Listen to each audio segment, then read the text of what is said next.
السلام عليكم، كي دايرين؟ لاباس عليكم؟ نتمنى إن شاء الله يا ربي تكونوا كلكم بخير وعلى خير. مرحبا بكم معايا في هذا الفيديو اللي غادي نشارك معكم فيه سويس رول صحي 100% للناس السكريين، مقاومة الأنسولين وحتى الناس اللي متبعين نظام صحي بلا أي نوع من الدقيق ولا شوفان ولا سكر ولا عسل ولا تمر، بلا كريمة بلا شونتيي، وكيجي بنين بنين بنين وحلو. إلا كنتي سكرية أولا عندك شي واحد في وليداتك فيه السكر، فغادي تبرعيه بهاد سويسرول اللي كيجي أكثر من رائع، ساهل التحضير. فقط تبعوا معايا الفيديو من الأول حتى الآخر باش ينجح معكم 100%. فبسم الله غادي نبدا معكم. هنايا المقادير: عندي 3 ديال البيضات، عندي واحد الياغورت محلى بالستيفيا، عندي واحد الخمارة من فئة 8 غرام، وعندي هنايا 40 غرام ديال الكوك محمر، حمرته غير هكا في المقلاه شويه بشويه حتى خدا هاد اللون الذهبي، وكندوزو شويه في الطحانه كيتطحن. ممكن تعوضوه كذلك حتى باللوز كاوكاو اللي متوفر عندكم. بسم الله غادي ناخذ هنا واحد الاناء وغادي ندير هنايا 3 ديال البيضات. ممكن أنكم تفرقوا البيض والصفر بوحديتو حتى تطلعوا البيض، ولكن أنا هاد الطريقة يعني جاتني ساهلة ونجح معايا. هو فعلًا وقع لي بعض المشاكل هكا، ولكن حلفت عليه حتى نخرّج سويسرول وخرّجت سويسرول غزال بزاف. صافي هنايا كنطرب البيض بالطراب الكهربائي، ضروري البنات يكون عندكم الطراب الكهربائي باش تنجح معكم هاد الوصفة. صافي هنا من بعد ما طلع ليا هكا البيض، صافي هنا كنزيد الياغورت اللي مُحلّى بالستيفيا. الناس اللي ما بغاش دير الياغورت اللي مُحلّى بالستيفيا ممكن إلا كنتم سكريين ديروا ستيفيا إلا كانت متوفرة عندكم، أولا أي نوع ديال السكر اللي ما كيطلّع لكمش السكر في الدم. أنا كنمشي مع الساهلة البنات، وكنمشي مع الناس اللي ما يقدوش يشريو، خصوصًا حنا هنا في المغرب بالنسبة لسكر الستيفيا أولا المالتيزو كيكونوا غاليين بزاف، ماشي أي واحد يقدر عليهم. داك الشي علاش كنمشي كنحاول أنني كنبسّط للناس كاملين. هذاك الياغورت راه مُحلّى بالستيفيا موجود في الحوانت، وراه شاركته معكم في المشتريات. صافي هنايا زدت هنايا داك الكوك، وزدت الخمارة من فئة 8 غرام، وواحد الشاصية ديال الكاكاو من طبيعة الحال يكون نوعية جيدة باش يعطيكم واحد المذاق زوين. هنا كنغربلهم. صافي وهنا في هاد المرحلة البنات غادي تبقاو تخلطوا غير من التحت للفوق غير بشوية. أنا إلا شفتوني هاكا مزربة راه غير مزربة الفيديو، داك الشي علاش كيبان لكم بحال راني نسربي، ولكن لأ، غير بشوية طلعوا داك الشي من الفوق من التحت عفوًا للفوق، وغادي تخلط لكم. بالنسبة للكوكا البنات أنا درت فيه 70 غرام، يعني كاس ديال العنبة عامر مزيان، يعني ماشي مقبّب ولكن جاني عامر. بالنسبة للوز لأن الكوك كيكون شي شوية ناقص في الميزان، كيكون هو خفيف، فاللوز غادي تحتاجوا 100 غرام، يعني كاس ديال العنبة. صافي هنا من بعد ما خلطت كما شفتوا معايا، صافي أنا كما قلت لكم راني غير مسرعة الفيديو. هذا هو القوام ديالو، كتكون هكا مرخوفة شوية. الفران البنات راني خليه شاعلاه من قبل يكون سخون. هنا اللاطة والمقادير غادي نخليها لكم المقادير في صندوق الوصف بالضبط. صافي وهنا كنسرحو. أنا الغلط اللي وقع ليا البنات أن هذا الورق ديال المطبخ ما صدقليش زوين وما دهنتوش، وصراحة لصقات ليا، ولكن راني هانتوما غادي تشوفوا معايا شنو درت معاه في الفيديو حتى المهم فكينا الجرة باش ما عطا الله. المهم ردّوا بالكم البنات بالنسبة لورق المطبخ أنا راه ما صدقلياش زوين ولصقوا ليا. هانتوما غتشوفوا معايا كيفاش درت ليه. بالنسبة للفران غادي ندخلو على الفران وغادي نقص عليه وغادي ما نفوتوش فيه 5 دقايق. أنا 5 دقايق صافي حيدته كما كتشوفوا راه ناشف مزيان، وخصوصًا اللي دايرة الكوك لأن الكوك كينشف ما تخليهش كتر من هكا. صافي هنا من بعد ما طاب لي دازت 5 دقايق. صافي ما عاودتش شعلت عليه من الفوق لأن فيه الكاكاو، تأكدت منه أنه طيب. هنا البنات ملي شفتو أنا لاصق شنو درت ليه غير وليته. هو هنا راه خفيف لأن ما فيهش لا طحين لا والو، كما كنعرفوا كاع الجينواز واخا كتكون فيها الفرص يعني راه كتكون خفيفة بزاف. هنا روليته البنات بداك الكاغيط ديالو بكلشي له، خليته غادي ندير ليه واحد الزويف نقي ديال الكوزينة بطبيعة الحال، وغادي نخليه هكا كيرتاح باش كيزيد يرطب ليا مزيان. غادي نخليه هنايا واحد المدة الصراحة شحال ما قديتو تخليوه بغيتو حتى يبات ماشي مشكل. صافي من بعد أنا هنايا ما دوزت غير واحد المدة هكا، جمعت هكا الكوزينة وصافي حليته، ولقيتو واخا هكاك مازال لاصق لي لأن الورق ديال المطبخ صراحة ما نجحليش. نتوما واخا يكون النوعية ديالو زوينة حاولوا أنكم دهنوه هكا بشوية ديال الزبدة تكون مذوبة حيوانية بطبيعة الحال. صافي هنا أنا مع كنت داك الورق المطبخ كنت دايراه غير طويتو ودرتو على اللاطة. نتوما ضروري أنكم من ما كنتوش طاويينو بحال اللي درت أنايا ديروا ورق المطبخ عليه هكا في الوجه كما كتلاحظوا معايا في الفيديو، وقلبوه وخليوه. هاد النصيحة اللي غادي نعطيكم البنات راه كيديروها حتى يعني هكا الجنواس اللي كتكون بالفرص، يعني ملي كتلصق لهم كيديروا الماء فوق داك الكاغيط. أنا هنا خديت واحد شوية الماء عادي غير من الروبيني ما سخون ما حتى حاجة. صافي وكندير هكا بالشيته. أنا في الأول قلت غندوز غير من الجناب غير يتحيدوا لي الجناب، يعني الوسط راه ما لصقليش بزاف، ولكن في الآخر يعني دهنته كامل وخليته. هاد النصيحة هادي راه كدار حتى كما قلت لكم حتى الجنواس اللي كتكون بالفرصة وكلشي ملي كتلصق كيديروا لها بحال هاد الشكل هذا، كتحيد بكل سهولة. وبما أنني أنا دايرة جينواز اللي هي يعني ماشي أي جينواز، يعني راه بلا gluten ما فيهاش نهائيًا طحين، فضروري زادت لصقات لي أكتر وأكتر، راكم عارفين، ولكن راه بقيت معاها شوية بشوية. خديت هاد الspatula هادي اللي صغيرة ديال الهاشور وبقيت كنحاول معاها، ممكن إلا ما عندكمش ديروا غير الموس، ها نتوما شفتوا هنايا راه بدات كتحيد ليا شوية بشوية، خصوصًا أنا الصراحة الجناب هُما اللي شدّوا ليا بزاف، أمّا فاش دخلت في الوسط راه بدات كتحيد ليا بكل سهولة. صافي أنا راه ما بغيتش نقطع معكم المقطع باش تشوفوا أنني كنحاول نقاد الحاجة شوية بشوية. حاولوا البنات ما تعكزوش عليها ماشي الحاجة ما تصدقلكمش المرة الأولى ولا المرة التانية، صافي وتملّوها وما تعاودوش ديروها، أولا غير إلا وقع لكم بحال هاد الشي صافي غتعكزوا عليه وما ديروهاش، لا بالعكس، أي حاجة عطيوها للخاطر، راه أي حاجة في الدنيا كتبغي الخاطر.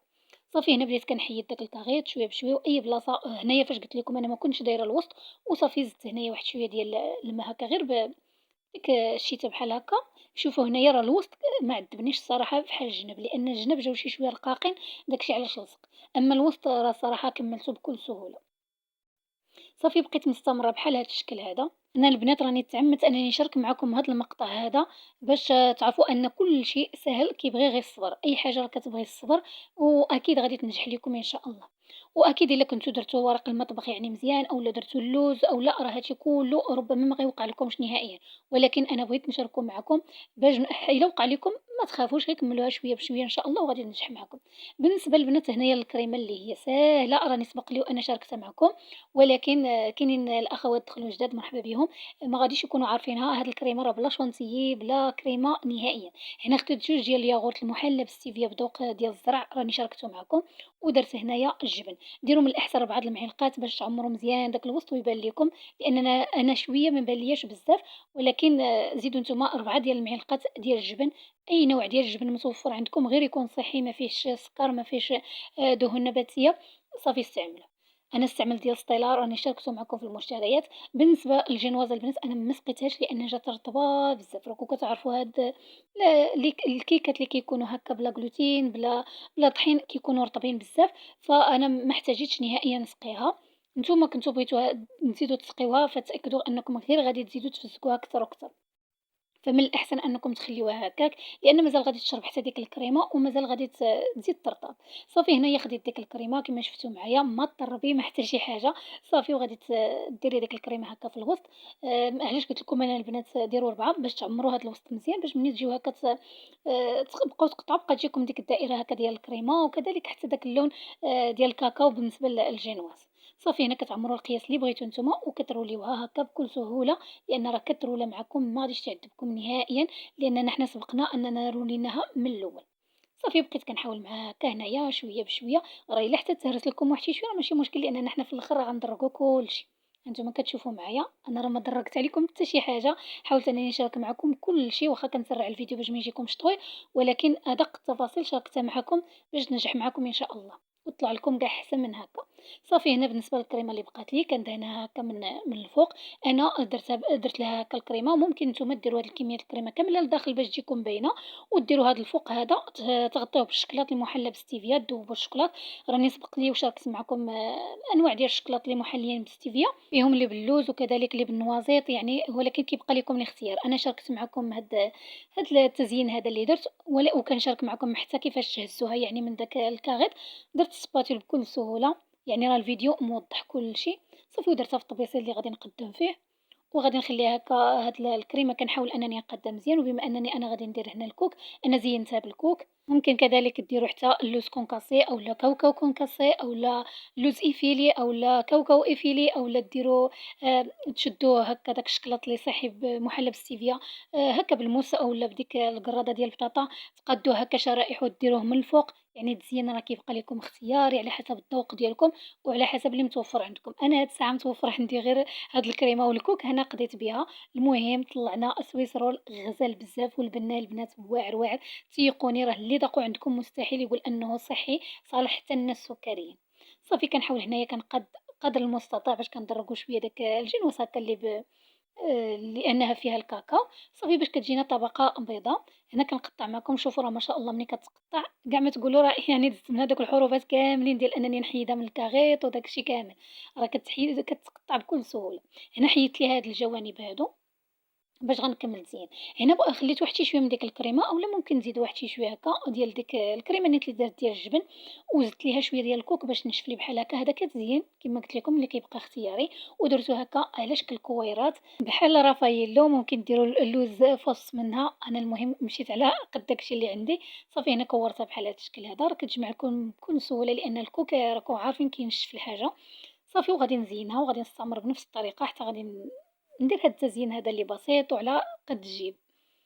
صافي غنكمّل بنفس الطريقة البنات، وكنحاولوا أن دوك الكويرات نديروهم يعني في نفس القياس، ما نديروش وحدة كبيرة ووحدة صغيرة، وهنا زيناها كذلك بورق ورق الذهبي، وكيبقى لكم تزيين كيما بغيتو، كاين عندكم هكا شي شوية ديال الفريز تزينوا بالفريز، كاين عندكم أي فواكه عندكم هكا ممكن أنكم تزينوا بها، أنا كان عندي واحد شوية ديال الفخومبواز مع التوت هكا في المجمد زينت به كذلك، شوفوا ما شاء الله كيطلع هاد السويس رول غزال بزاف وبنين، بنين، بنين بلا مجهود يعني بالطريقة اللي هي بسيطة ومقادير اللي غير مكلفة، كذلك ما فيهاش الكريمة بالنسبة للناس اللي بعادين مثلًا على مرجان وما لقاوش ديك الكريمة اللي شاركت معاكم، أنا والله البنات إلا كاينة عندي وتعمدت أنني ما نديرهاش معاكم في هاد الوصفة هادي، باش كاع الناس اللي يعني يقدّروا حتى هُما يديروا بحال هاد الوصفة هادي، ولا ممكن أنكم عوض هاد السويس رول أنكم ديروا هكا طورطة مدورة ولا مربعة، كيبقى لكم الاختيار.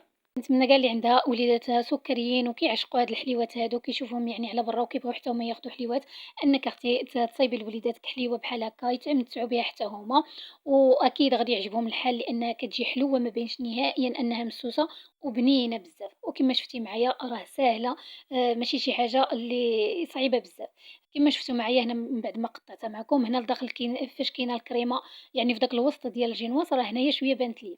نتوما راه ممكن أنكم تكتروا، وممكن كذلك ديروا شوية ديال الفريز هكا قطع في داك الوسط، كيبقى لكم الاختيار، شوفوا ما شاء الله راه قطعتها معاكم هنا باش تشوفوا راه كتجي هشيشة، كتجي بنينة، واحد المذاق ما يمكنش البنات نوصفوا لكم، مستحيل كما قلت لكم اللي ذاقوا عندكم يقول أن هاد السويس رول صالح للناس السكريين. كنتمنى الوصفة تنال الإعجاب ديالكم، وإلا عجبتكم ما تبخلوش عليا باللايك والبارطاج مع العائلة والأصدقاء باش تعم الفائدة، ودابا غنقول لكم السلام عليكم إلى فيديو جديد ووصفة جديدة إن شاء الله.